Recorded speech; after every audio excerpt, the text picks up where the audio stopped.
Dear friends, अस्सलाम वालेकुम। आज जो हम CSS general science and ability का टॉपिक डिस्कस करेंगे उसका नाम है जियोग्राफिकल इंफॉर्मेशन सिस्टम। इसे GIS भी बोलते हैं।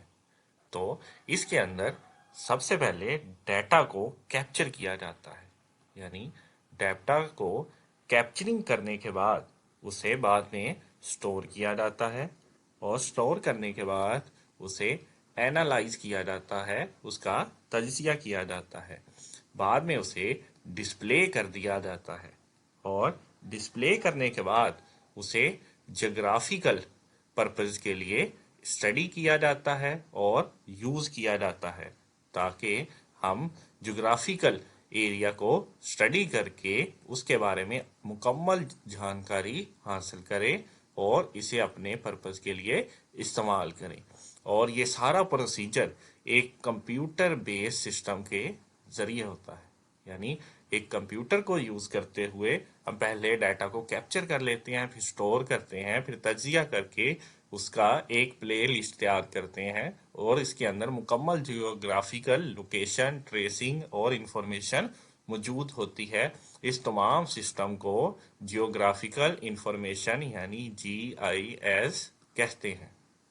अब अब हम जियोग्राफिकल इंफॉर्मेशन सिस्टम के कंपोनेंट्स को जानेंगे।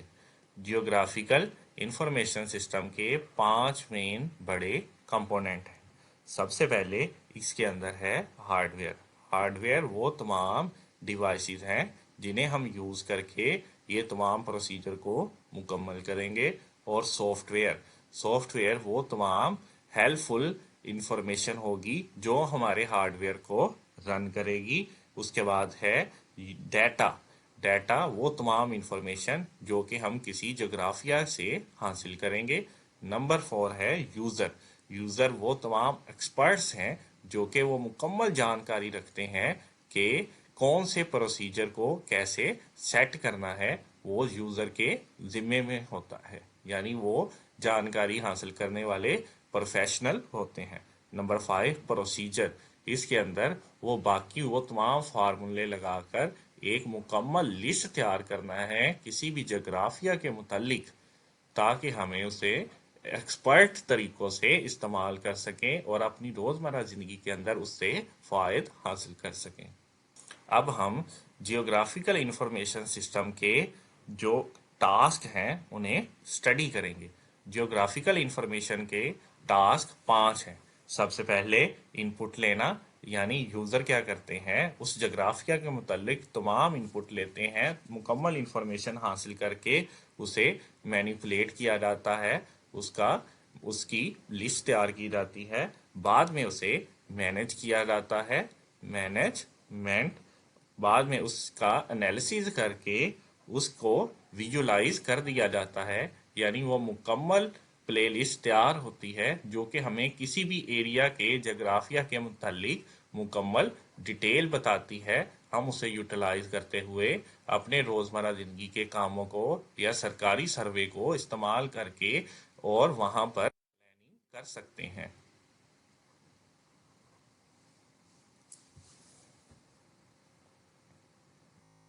अब नेक्स्ट हम जियोग्राफिकल इंफॉर्मेशन सिस्टम की एप्लीकेशन को जानेंगे।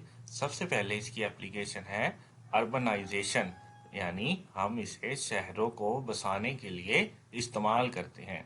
अर्बनाइजेशन के अंदर जो प्रॉस्पेक्ट्स आएंगे उनमें लैंड की मैनेजमेंट, यानी अगर कोई एरिया है उसके बारे में हमें ये जानना है कि एरिया का स्ट्रक्चर, लोकेशन, पोजीशन क्या है, तो उसके लिए हम GIS को इस्तेमाल करेंगे। इसी तरह उस एरिया की इकोनॉमिक सूरत हाल को जानने के लिए भी इसका इस्तेमाल करते हैं। इंफ्रास्ट्रक्चर को हम अगर जानना चाहते हैं तो भी GIS का इस्तेमाल करेंगे, वहाँ के लॉ को, टैक्सीज को, और इसके साथ अगर हम वहाँ कोई डिज़ास्टर मैनेजमेंट को स्टडी करना चाहते हैं, यानी एमरजेंसी की सूरत हाल में उस एरिया को कैसे रिकवर किया जाएगा और उसको कैसे सहूलियात फराहम की जाएंगी, उनका स्टडी करना भी जियोग्राफिकल इंफॉर्मेशन सिस्टम कहलाता है। नेक्स्ट, इसको हम इन्वायरमेंटल साइंस के लिए भी इस्तेमाल करते हैं। यानी अगर हमें इन्वायरमेंटल रिस्क का सामना है तो हम उस एरिया को सही तरह इंफॉर्मेशन फराहम करके उसे रिकवर करेंगे और एमरजेंसी की सूरत हाल में उन्हें आगाही फराहम करेंगे। इसी तरह अगर कोई water modelling underground water modelling तैयार यानी कोई मॉडल तैयार करना है तो भी हम जियोग्राफिकल इंफॉर्मेशन सिस्टम को स्टडी करेंगे कि इस एरिया के अंदर पानी की क्या सूरत हाल है और हमें कितना साफ और शफाफ पानी दरकार हो सकता है।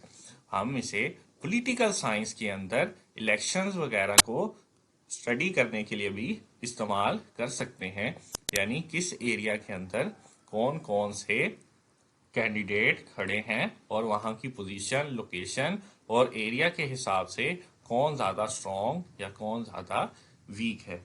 इसी तरह हम इसे बिजनेस के अंदर भी इस्तेमाल कर सकते हैं कि किस एरिया के अंदर कौन सा बिजनेस ज़्यादा स्ट्रॉन्ग है और किस किस्म की क्लास वहाँ रहती है, कि एलीट क्लास या मिडिल क्लास या लोअर मिडिल क्लास।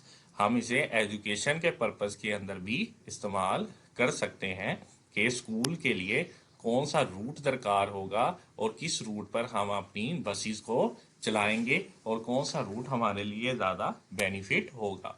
हम इसे हेल्थ के पर्पस के लिए भी इस्तेमाल कर सकते हैं कि एपिडेमिक्स के वक्त हमें किस जगह कौन सी सहूलियात फराहम करनी है। ये टोटल जियोग्राफिकल इंफॉर्मेशन सिस्टम के इस्तेमालात हैं। अगर आप CSS general science and ability की मुकम्मल प्लेलिस्ट देखना चाहते हैं पास पेपर्स की तो स्कॉलर एकेडमी को विजिट करें, वहां आपको मुकम्मल हर लेक्चर मिल जाएगा। शुक्रिया। अगर आप किसी भी मुकाबला जाती इम्तिहान CSS, PMS, PPSC के लिए परेशान हैं तो परेशानी छोड़ गए और स्कॉलर एकेडमी को सब्सक्राइब कीजिए और मुस्तकबिल को बेहतर बनाइए।